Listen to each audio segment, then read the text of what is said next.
So what was it like for you, when you were auditioning for this role and it's so iconic? Was it, something you were wary of, or you just excited about it? I think, as I am now, I am excited about it. I know it's a risky thing to take on because everybody loves what Linda Hamilton did so much, and I guess for certain people she's the one and only. But I will be bringing what I can to her. I heard they were doing it, and I was a little apprehensive because I am a fan, and I think had a reaction a lot of the people online are having of, oh God, we're cashing in on the popularity. And then I met with David Nutter and Josh Friedman and James Middleton, and what they had to say about it was just so fascinating to me and so smart, and they had such love for the films, and they really have a message they're trying to make with the television series that matches the films but is a whole new way of looking at it. When I first got the call and they said they were doing the show with the Terminator, I said, why? Okay, because it's the Terminator. Who wants to do it? I was like, what can you do with the Terminator? And then I read Josh Freeman's script. And then I read this amazing script about the lives of Sarah Connor, her son John, and in the world of a Terminator, and this whole thing. And then that's when I became humbled, and more I auditioned, and the more I talked to Josh, and I met and talked to David. It's one of those things where you can't even mention it. It's one of those honors that is just so incredible that it's, you just kind of just humble yourself and say thank you.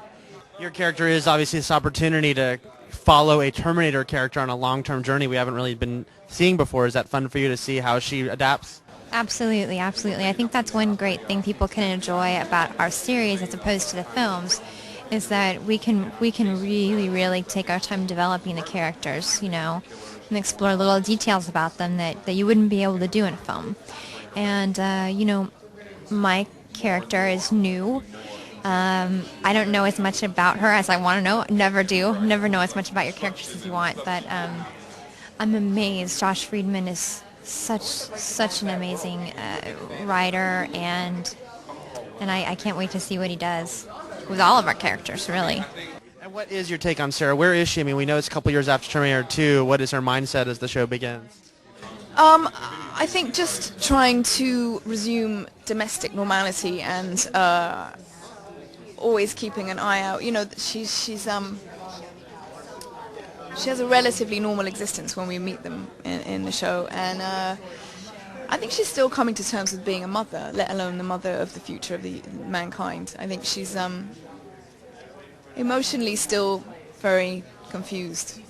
I'm trying to keep the essence of John from the films alive, but he's in a very different place in the TV show than he is in the films. In the film, in Terminator 2 at least I'm speaking about, because we're before the events of anything of 3, he was very wild and free and angry and kind of outspoken and didn't think before he spoke, and he still has that. That's who he is at heart, and that's, I think, what will help him be a leader. But he's keeping his head down now. He's scared. He's having to blend in. He's hiding from the police, hiding from Terminators, and ultimately hiding from his own fate. We meet your character. She's posing as a high school student. She's kind of flirting with John. Do you think that there could potentially be an actual human Terminator love story at one point? I really hope so. I think that would be so much fun to do. And I have to say, a scene that I read in my network test, it wasn't in the pilot, kind of talks about her past with John, or actually her future with John. She meets him in the future, and he sends her back. And that scene, it was a very emotional scene, and Cameron cries in it. And the way she talks about John is as close to love as I can imagine. Well, it's interesting you bring that up. I think that's the thing that what I was saying when David and Josh were telling me what statements they're trying to make with this series now. They're really focusing on that blurred line between machine and the soul, and that just adds even more interest in that, and that's more relevant now, I think, than in the late 80s, early 90s, even when the films were made. So we're really focusing on that. Can she feel things? Can I allow myself to feel things? So that's definitely going somewhere, but I'm not going to give away where it's going.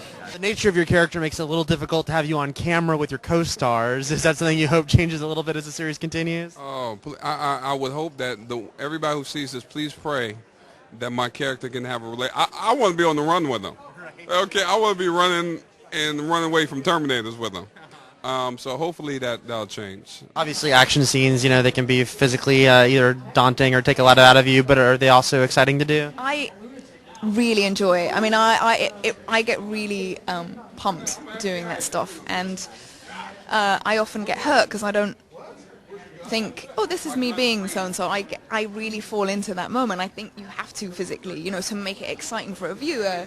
You can't half-ass something. So I got many an injury on the pilots. Are you someone who asks Josh or any producer you're working with a lot of questions about what's to come, or do you like to sort of just get the scripts, see what happens week to week? Absolutely. We try to bribe him, trick him, beg him to tell us anything he's envisioning for our series. Josh is so tight-lipped with his script. I'm trying to convince. I think I'm gonna take him out to dinner and say, man, we're on the same team here. So you can't be, you're the quarterback, man, but you got to tell me to play. I haven't got enough money yet to bribe Josh, but the things we've talked about sound really exciting and quite unpredictable in a show like this. There's a lot of kind of human story that's very edgy going on, so it's really exciting.